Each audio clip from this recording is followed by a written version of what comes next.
안녕하세요. 리치넬다입니다. 서울시가 미래의 공간 전략을 담은 2040 서울도시기본계획안을 발표했습니다. 2040에서 알 수 있듯이 이 계획안은 향후 20년 서울이 지향할 도시의 공간 미래상을 담은 장기 계획인데요. 이번 도시계획안의 핵심은 규제 완화입니다. 지난 2030 도시기본계획이 도시정비 정체 및 환경을 악화시켰다고 보고 있는데요. 2015년부터 2020년까지 주거정비 지수제가 도입되어 개발지역으로 지정된 곳이 0곳인데요. 서울시는 사회적 요구와 여건 변화를 고려한 공간정책 변화가 필요하다고 판단하고 규제 완화 방향으로 도시계획의 방향성을 설정하고 있습니다. 이에 2040 도시기본계획에서는 6대 공간계획을 설정하였는데요. 이를 다시 두 개로 나누면 도시공간 재구조화와 미래도시 인프라 구축으로 나눌 수 있습니다.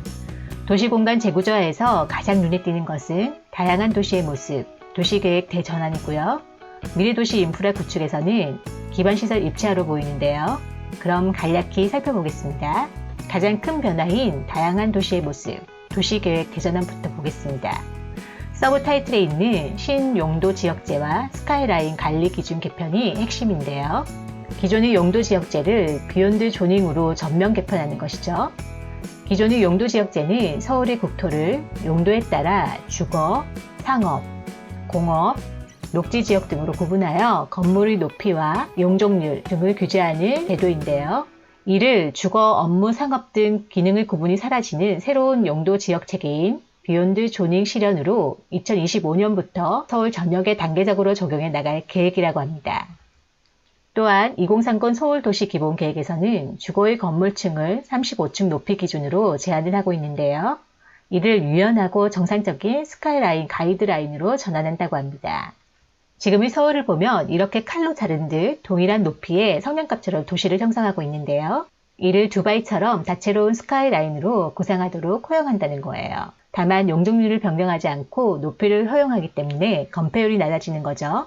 따라서 슬림한 건물이 넓은 간격으로 배치되기 때문에 한강 등 경관 조망을 위한 개방감도 좋아지겠어요.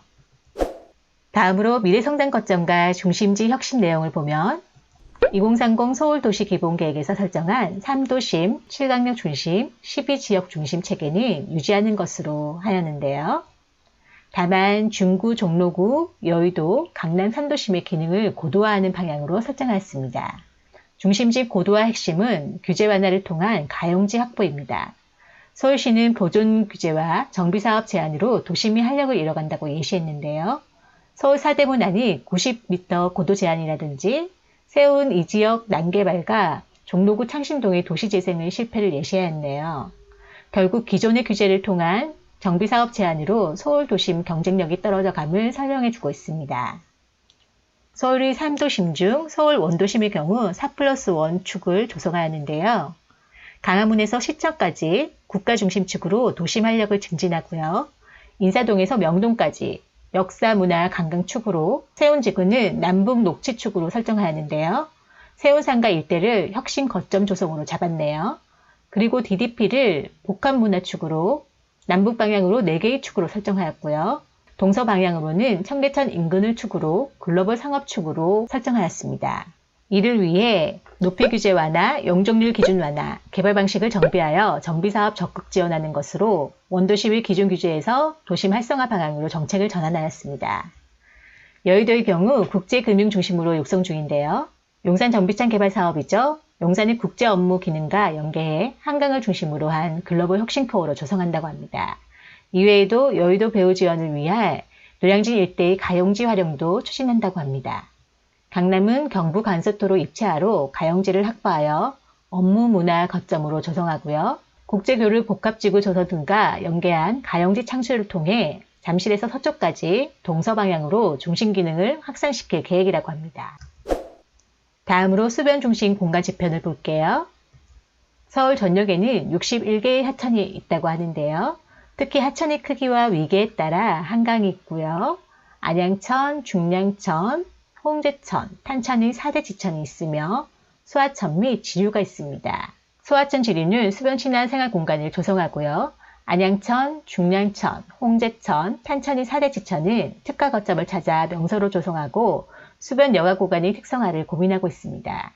그리고 한강은 수변문화 네트워크 구축을 고민하고 있는데요. 조금 더 자세히 보면 한강을 업무 상업 관광을 중심지로 자리매김시키고요. 특히 여의도와 압구정동 대규모 정비 사업과 연계해서 계획 단계부터 반영될 수 있도록 할 계획이라고 합니다. 35층 높이 기준 폐지와 함께 여의도, 이촌, 한남, 옥수, 성수, 반포, 압구정의 개발 사업에 큰 호재로 작용하겠네요.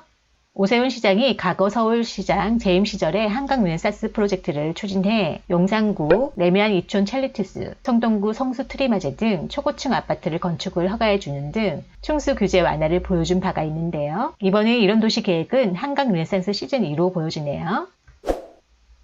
다음으로 지상철의 지하를 보겠습니다. 지상철도의 경우 지역 간 도시 공간을 단절시키고 주변 지역 환경 악화 및 소음, 진동 등으로 생활 환경을 악화시키는데요. 서울은 현재 101.2km의 지상철도와 4.6제곱킬로미터의 차량 기지가 입지하고 있는데요. 이를 단계적으로 지하하여 가용지로 확보하여 적극 활용한다고 합니다.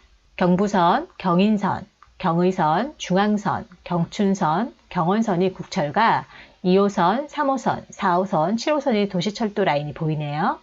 이를 단계적으로 지하하면 가용지를 확보할 수 있으며 이를 활용하면 도심 활력 공간으로 전환할 수 있겠죠. 오늘 소개해드린 내용 외에도 2040 서울도시기본계획안을 보면 더 많고 다양하게 서울의 모습을 그려볼 수 있으니 관심 있는 분들은 꼭 다운로드 받아서 읽어보시길 추천드려요. 다운로드 주소는 고정 댓글에 기재해 두겠습니다. 영상이 도움이 됐다면 좋아요. 다음 영상이 궁금하다면 구독, 알림 설정하시고 함께 부자 되세요. 여러분의 부의 날갯짓을 응원합니다. 감사합니다.